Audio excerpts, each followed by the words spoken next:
Okay, so for today's video, I chose to talk about an AC joint injury in the upper limb. So here is the acromioclavicular joint in the left upper extremity.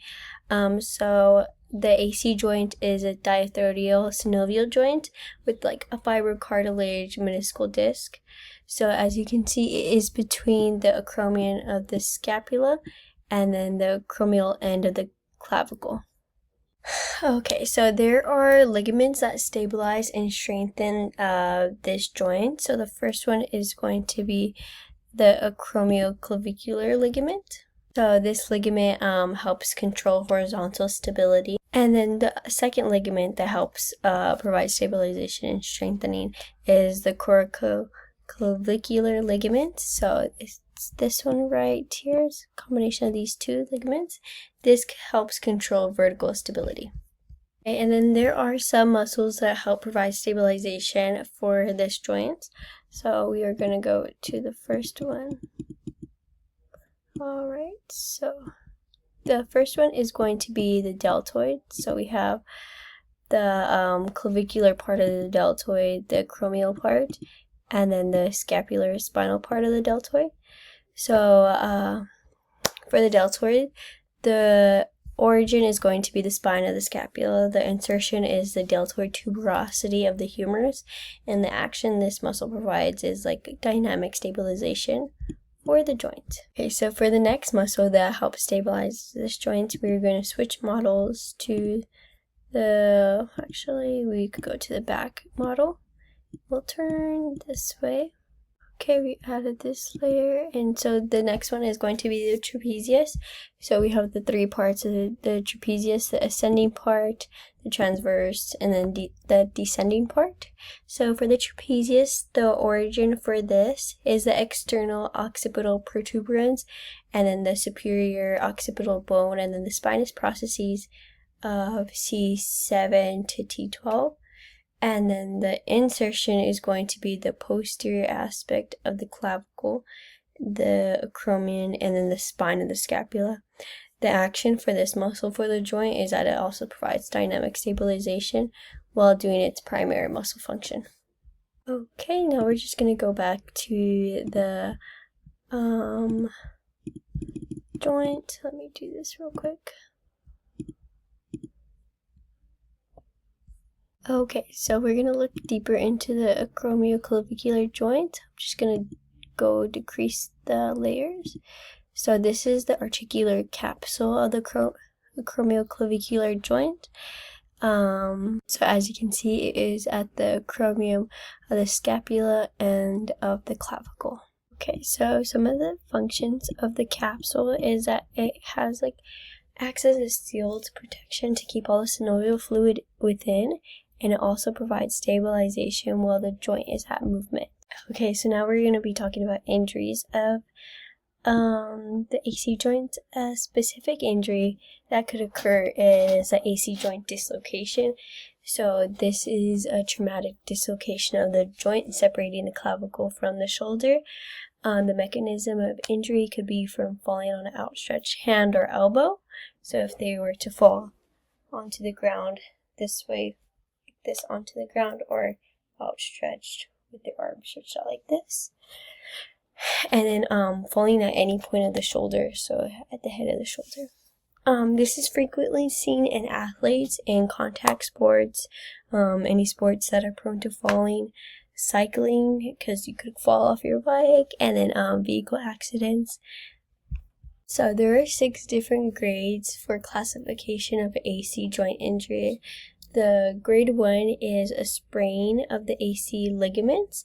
So this could be the AC or the CC ligaments, and if they are intact. Observation for testing for this grade 1 injury would be that there's no instability in the clavicle, or there's no detection of any stress when conducting a test. So for grade 2, this is when the AC ligament is completely ruptured. The CC ligament is still intact, but this could also be described as a subluxation.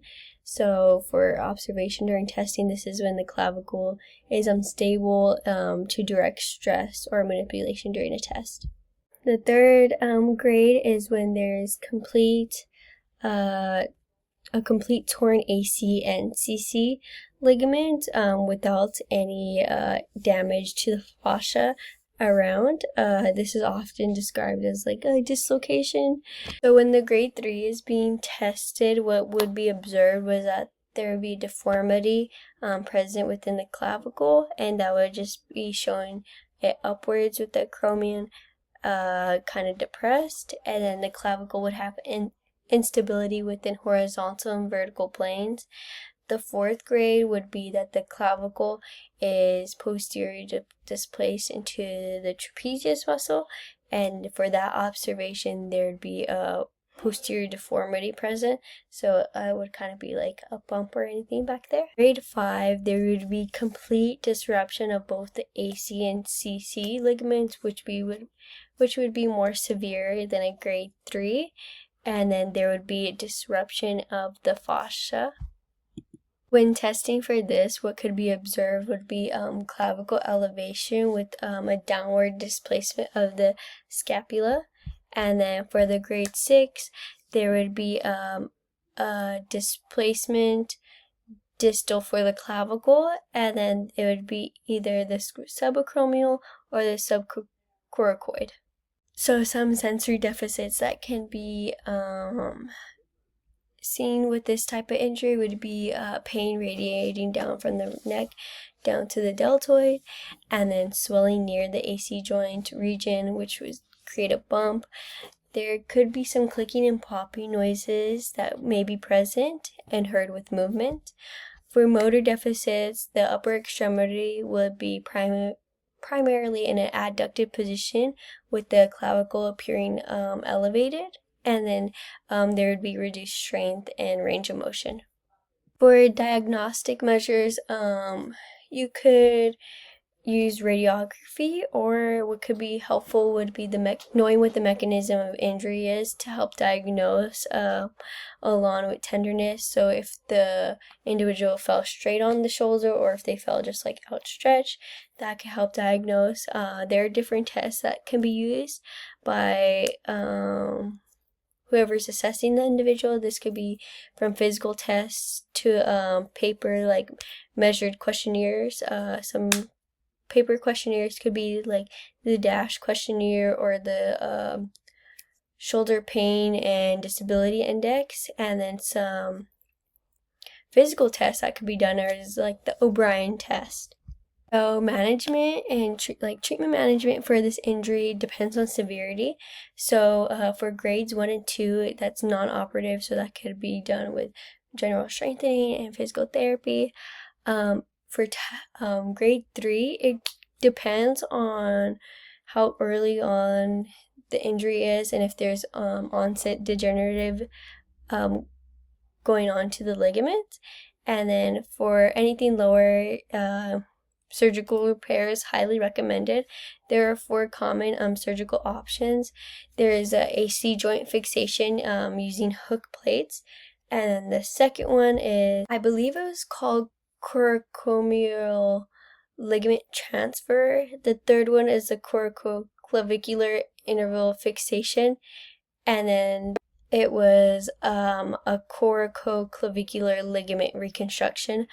There are different phases of physical therapy that could be followed depending on the severity of the injury. So this would impact many normal occupations that individuals may participate in. Some specific ones that this could impact would be just sleeping, self-care like hairdressing or getting dressed, computer use, sports, swimming, weightlifting, any type of physical labor where they are lifting overhead, or if they're continuously using their arms, gardening, and mainly activities or like occupations that they're using their upper extremities for the most part. This could cause pain, limited range of motion, or where they can't reach across their body, weakness, partial to none overhead lifting, and task would be pretty difficult. And then sleeping would be difficult just because if you're prone to sleeping on your side and then just as you're laying down on your back. This is the video about AC joint injuries.